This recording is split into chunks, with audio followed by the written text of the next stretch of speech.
رب اشرح لی صدری ویسر لی امری واحلل عقدۃ من لسانی یفقہ قولی رب یسر ولا تعسر وتمم بالخیر وبک نستعین یا فتاح اللہم فقہنا فی الدین اللہم انا نسألک علما نافعا ورزقا طیبا وعملا متقبلا اللهم انفعنا بما علمتنا وعلمنا ما ينفعنا وزدنا علما آمین اللهم صل علی سیدنا محمد وعلی آل سیدنا محمد وبارک وسلم الحمدللہ۔ سورہ بقرہ کی آیت نمبر 120 اور 21 کی تلاوت ہوئی، جز 1،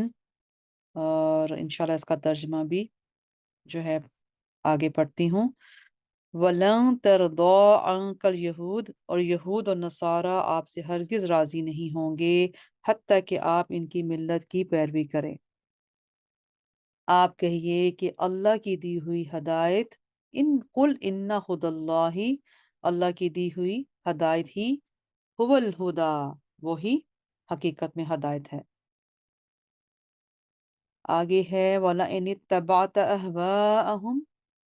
جبکہ تیرے پاس علم آ چکا ہے اس کے بعد بھی تو نے ان کی خواہشوں کی پیروی کی، تو تجھے اللہ کے عذاب سے بچانے کے لیے نہ کوئی دوست ہوگا اور نہ کوئی مددگار۔ جن لوگوں کو ہم نے کتاب دی ہے وہ اس کی اس طرح تلاوت کرتے ہیں جو تلاوت کرنے کا حق ہے، وہی اس پر ایمان رکھتے ہیں، اور جو اس کا کفر کرتے ہیں سو وہی نقصان اٹھانے والے ہیں۔ تو یہاں یہود و نصارہ کی جو ان کی عدم اطاعت کی خبر کا قرب، قیامت میں ان کے ایمان لانے کی آیت سے جو ہے ان کا تعارض ہو رہا ہے۔ اس سے پہلی آیت میں اللہ تعالیٰ نے نبی کریم صلی اللہ علیہ وسلم کو یہ بتا دیا تھا کہ اگر یہود و نصارہ آپ کی مسلسل تبلیغ کے باوجود ایمان نہیں لاتے تو آپ پریشان نہ ہوں اور غم نہ کریں، یہ ایمان لانے والے نہیں ہیں اور نہ آپ سے ان کے متعلق باز پرس ہوگی، نہیں پوچھا جائے گا۔ مدینہ منورہ میں آنے کے بعد جب آپ صلی اللہ علیہ وسلم نے بیت المقدس کی طرف منہ کر کے نمازیں پڑھیں تو اس سے یہود کو یہ امید ہو چلی تھی کہ شاید نبی صلی اللہ علیہ وآلہ وسلم ان کے جو ہے محرف شدہ دین میں ان کی موافقت کر لیں گے، یعنی کہ انہی کو جو ہے وہ فالو کریں گے۔ اللہ سبحانہ تعالیٰ نے ان کا رد کرتے ہوئے اور یہود و نصارہ کے ایمان لانے کی توقع کو منقطع کرتے ہوئے فرمایا، یہود و نصارہ آپ سے ہرگز راضی نہیں ہوں گے جب تک آپ ان کی ملت یعنی ان کی تحریف شدہ دین کی پیروی نہ کر لیں۔ ظاہر ہے کہ یہ محال ہے۔ پھر اللہ تعالیٰ نے فرما دیا کہ آپ ان کو بتا دیں کہ حقیقت میں ہدایت وہی ہے جو اللہ سبحانہ تعالیٰ نے دی ہے، یعنی ان کا محرف شدہ دین ہدایت نے نہیں ہے، ان کا محرف شدہ دین ہدایت نہیں ہے۔ آیا کہ یہود نصارہ ہرگز ایمان نہیں لائیں گے۔ وَلَن تَرْضَىٰ عَنْكَ الْيَهُودُ، یعنی کہ یہود اور نصارہ لن کا مطلب ہوتا ہے ہرگز نہیں ایمان لانا۔ تو سورہ نساء میں فرما دیا کہ حضرت عیسیٰ علیہ السلام کی وفات سے پہلے تمام اہل کتاب ایمان لے آئیں گے، اور یہ کھلا ہوا تعارض ہے۔ وہ آیت یہ ہے وَإِن مِّنْ أَهْلِ الْكِتَابِ إِلَّا لَيُؤْمِنَنَّ بِهِ قَبْلَ مَوْتِهِ، عیسیٰ بن مریم کی موت سے پہلے، اور عیسیٰ بن مریم کی موت سے پہلے اہل کتاب میں سے ہر شخص ان پر ایمان لے آئے گا۔ اس طرح ہم سمجھتے ہیں کہ اس کا جواب یہ ہے کہ سورہ بقرہ میں یہود و نصارہ کے حسد اور بغض کی وجہ سے ان کے ایمان لانے کی نفی فرمائی ہے، اور قرب قیامت میں نزول مسیح کے وقت جب یہود و نصارہ حضرت عیسیٰ کو دین اسلام اور آپ صلی اللہ علیہ وسلم کی شریعت کی پیروی کرتے ہوئے دیکھیں گے تو ان کا حسد اور بغض زائل ہو جائے گا، اور ان پر آپ کی حقانیت واضح ہو جائے گی، اور وہ سب آپ پر ایمان لے آئیں گے۔ تو آپ کو اس کا جواب، اس کا سمجھ آ گئی ہوگی۔